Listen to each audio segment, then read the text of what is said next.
Salut tout le monde. Le mauvais esprit de Jézabel. Dans 1er Roi, chapitre 19, versets 2 à 4. Jézabel envoya un messager à Élie pour lui dire que les dieux me traitent dans toute leur rigueur si demain, à 7 heures, je ne ferai de ta vie ce que tu as fait de la vie de chacun d'eux.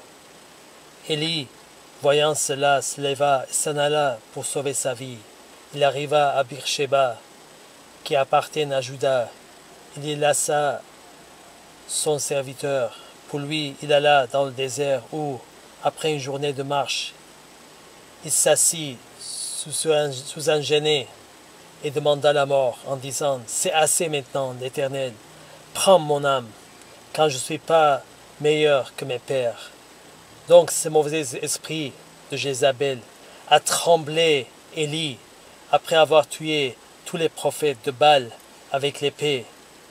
Élie échappa dans le désert et voulait mourir, mais le Seigneur a vaincu ce mauvais esprit de Jézabel.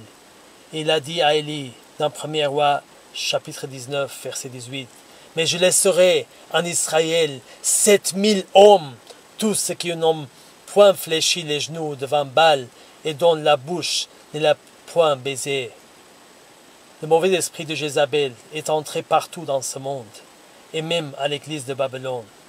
Le mauvais esprit de prostitution et sortilège.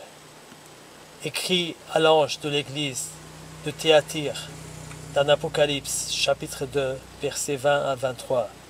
Mais ce que j'ai contre toi, c'est que tu laisses la femme Jézabel, qui se dit prophétesse, enseigner et séduire mes serviteurs, pour qu'ils se livrent à l'impudicité et qu'ils mangent des viandes sacrifiées aux idoles.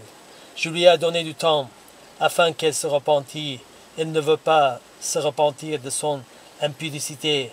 Voici, je vais la jeter sur un lit et envoyer une grande tribulation à ceux qui commettent adultère avec elle, à moins qu'ils ne se repentent de leur œuvre. Je ferai mourir de mort ses enfants, et toutes les églises connaîtront que je suis celui qui sonde les reins et les cœurs, et je vous rendrai à chacun selon vos œuvres. Nous ne devons pas avoir peur des mauvais esprits de Jézabel. Jésus est en plein contrôle, mais nous devons faire confiance totale et obéir à Jésus. Cette guerre, ce n'est pas notre guerre. Seul Jésus peut vaincre ces mauvais esprits et nous dédie cette victoire. Que Jésus vous bénisse.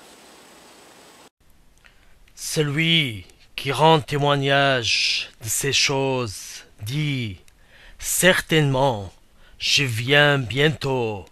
Amen. Oui, Seigneur Jésus, viens. »